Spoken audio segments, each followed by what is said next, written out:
Okay, hey there guys, in this war we're going up against TCN. I just wanted to give a little bit of context for this war of we were first place going into the war unless we died like 50 times.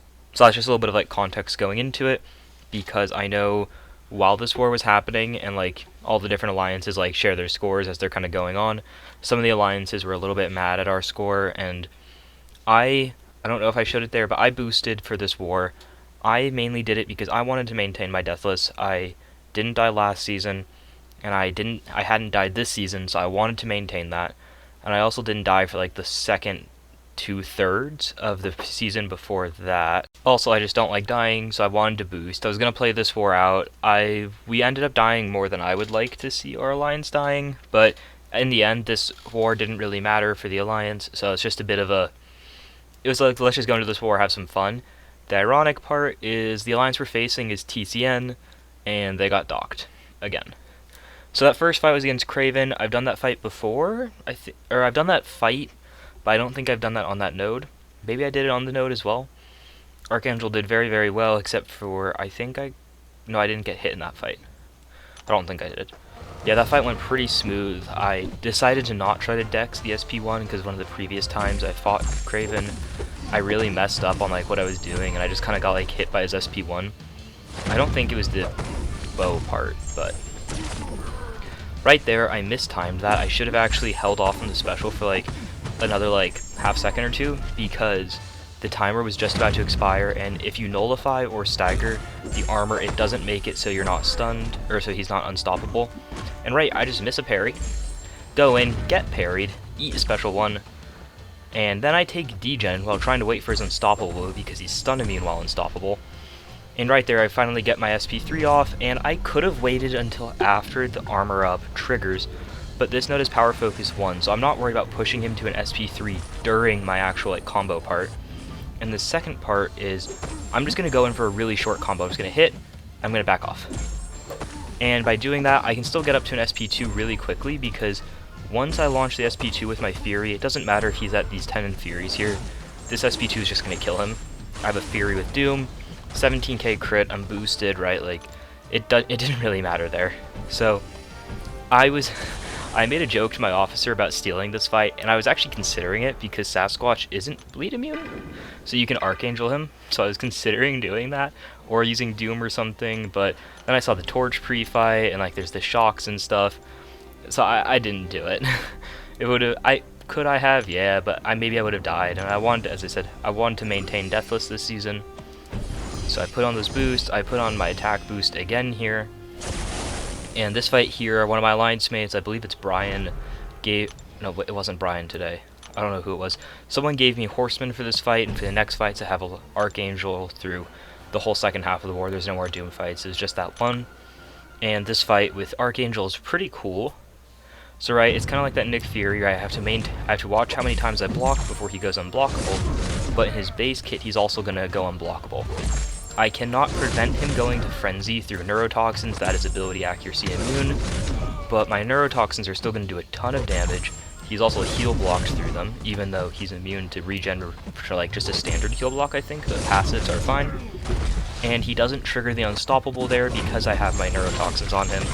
So I launched the SP1 just to basically time out the fight. It was only a 30-second fight, not even really if you count like end time plus the start time, it's like a 25-second fight probably. Archangel just absolutely shredded it.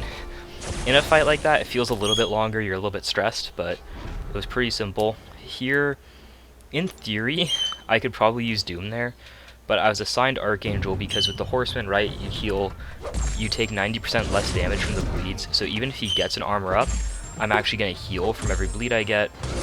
And right there, I don't remember why it was, I think I just wanted to make sure I got a poison on him before going in for my next set of Furies, or Heavies. Because at 2, you're going to get one every other parry in theory, plus the extra ability accuracy from Horseman. And again, kind of like the Wolverine fight, I just time him out with those Neurotoxins. This next fight, I wouldn't say I was like worried about this fight, but I don't know, I just find Spider-Ham's animations sometimes just to be a pain. But I wasn't like too worried going into this fight. I think I threw on an invulnerability boost for the Wolverine, and it carried like all the way through into this fight, I think. Why am I remembering that? I feel like that's what happened. But this fight is pretty simple. He will only evade if he holds block or if he has the spider charges. So as long as I get my neurotoxins on before I get a bar of power, I'm fine. And right here, I'm just going to instantly use my bar of power to make sure he doesn't really get any of those nonsense charges, so he can't do any nonsense to me, pretty much. And again, another like just 25-second fight with Archangel. That was a lot of my wars this season was with Archangel. I guess he's my new Quake this season. Man, Archangel's just so crazy. It's absolutely insane how good he is.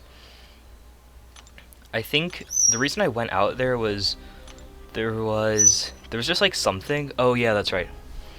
I clicked to move and then I turned on recording. And when you do that, the game like acts a little bit funny, and I've had it before in like off season. I clicked on a node and it sent me up a different node. And so I didn't want that to happen in this because I need to take this super scroll here. Not too hard of a fight, not too hard of a node. I guess it's probably a harder node for him. So my only concern here is one thing. His armor ups making him unstoppable. So that first one, there's only one chance for that. So it's a pretty low chance. And I'm okay if I get hit once or twice.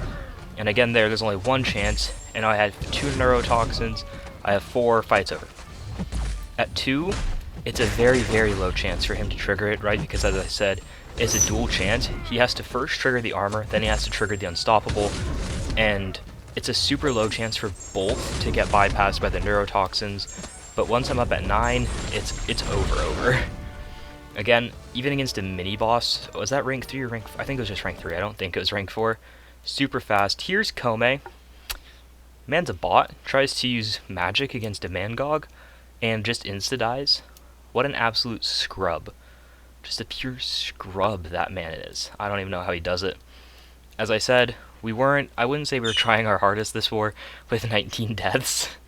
It's like, you know, a light off-season war, or like taking it more serious in off-season, but some of them were not taking it like too serious. And that's kind of the context for this war. We were already first place, and some people just didn't give it their all, which, like, I always like giving it my all and everything. I'm just a very, very competitive person when it comes to stuff like that. But some people just didn't want to waste the boosts and stuff, which I 100% understand. Boosting is really, really expensive when you're at the top of Masters. It gets a lot doing it every war, sometimes like 3 times a war.